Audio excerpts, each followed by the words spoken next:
Hey everybody, Eric here. Hope you're having a good day. We are live. Like right now we're live, so this is pretty cool.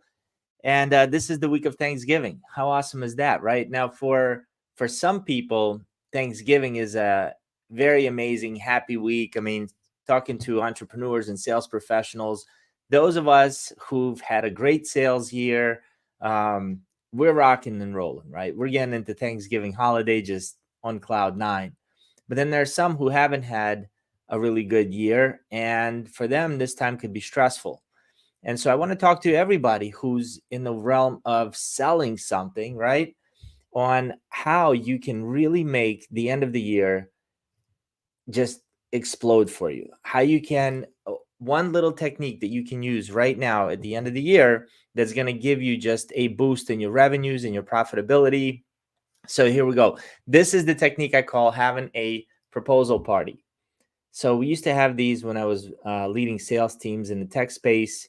Towards the end of the year, the team would get together. We'd block off a half a day. And what we would do is look at every single proposal that we gave that year. So go back to January, look at every prospect who you've given a proposal to that did not close, didn't move, and did not go with your competitor. Okay. So they just ghosted you.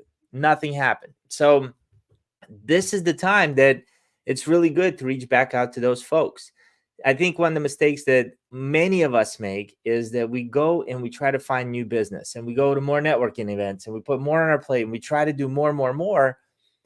What I'm asking you to do is hold on, stop, slow down, take a look at what you already have that's available to you that you can use right now to help you close more business. So let's talk about these proposal parties.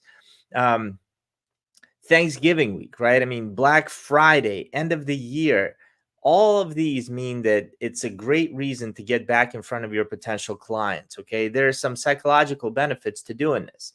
So let me tell you about this. Number one, people are expecting good deals at the end of the year. That's just like natural, right? All of us are thinking Black Friday, then Christmas, then New Year's. Like there's going to be good deals happening everywhere. It's the expectation of your potential client that's causing their reality. Okay. It's creating that reality for them that we're about to get some really good deals. A good example of that is grocery stores. You know, when you're walking around your grocery store down here in Florida, we have Publix. When I lived up north, it was Giant.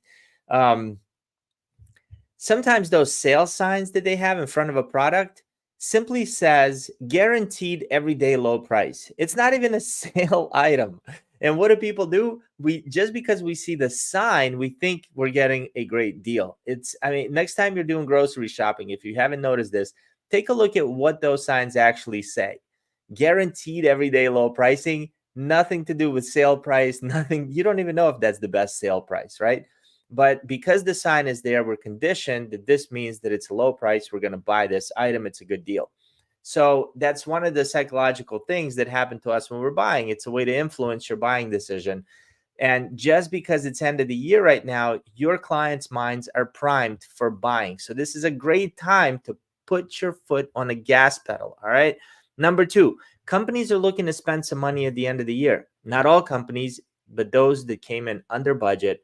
They want to spend some money, get some tax breaks. Talk to your CPA or their CPA. I'm not giving you any tax advice here. I'm just saying that there are companies at the end of the year. I've had it many times where I would get a call randomly and say, "Hey, I need you to write me a $10,000 invoice or $20,000 invoice. You can do the work, whenever, but we need to pay this now," right? So that is in your favor if you're in sales. And number three is having a reason increases your potential clients' compliance levels. So there was a study done back in the 70s, and it was a bunch of people waiting to make a copy in line. And so um, Ellen Langer, she's the one that conducted this. So the results were very surprising. 60% of people who were waiting in line to make photocopies agreed to allow a person to cut in line when that person said, "Excuse me, I have 5 pages. May I use the Xerox machine?" Check this out. 93% agreed when asked, "May I use the Xerox machine because I have to make copies?" So everybody in line has to make copies, but the person cutting in line simply said, "Because I have to make copies," gave him the reason. 93% of people were compliant and said, "Sure, cut in front." 94% of people agreed when asked, excuse me, I have 5 pages. May I use the Xerox machine because I'm in a rush? So the difference between 93 and 94% is that one of them was actually a good excuse, another one was just, or a good reason, another one was just a reason, right? So having a reason to call somebody back will help you schedule a meeting at the end of the year. Hey, John, Eric here. Listen, last time we spoke was in February. I hope you're doing great. I just took a look at the proposal. Have you ended up doing anything with that, by the way? No, not yet. Listen, this is exactly why I'm calling. It's a perfect time for us to get together. End of the year, Black Friday deals, Christmas deals, New Year's deals. You have 15 minutes for us to get together and revisit this. That's the talk track. You're not telling them anything about whatever discounts you want to offer, nothing. You're just getting in front of John. Okay. And the reason is because end of the year. Now, what does that mean to John? To John, that means that, well, there's probably some good deals. I should probably get back in touch with Eric. So if you have not done so yet, do yourself a huge favor. Have a proposal party. Set aside 2-3 hours of one day.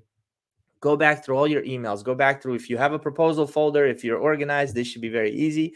Pull out the ones that just did not go anywhere.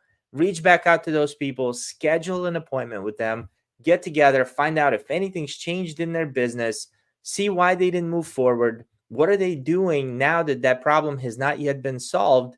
And find a way to move forward. Hey, if you need more tips like this, join our Relentless Goal Achievers community on Facebook. I'd love to have you in there and get to know you. And I wish you and your family the best Thanksgiving. Have a wonderful day, everybody.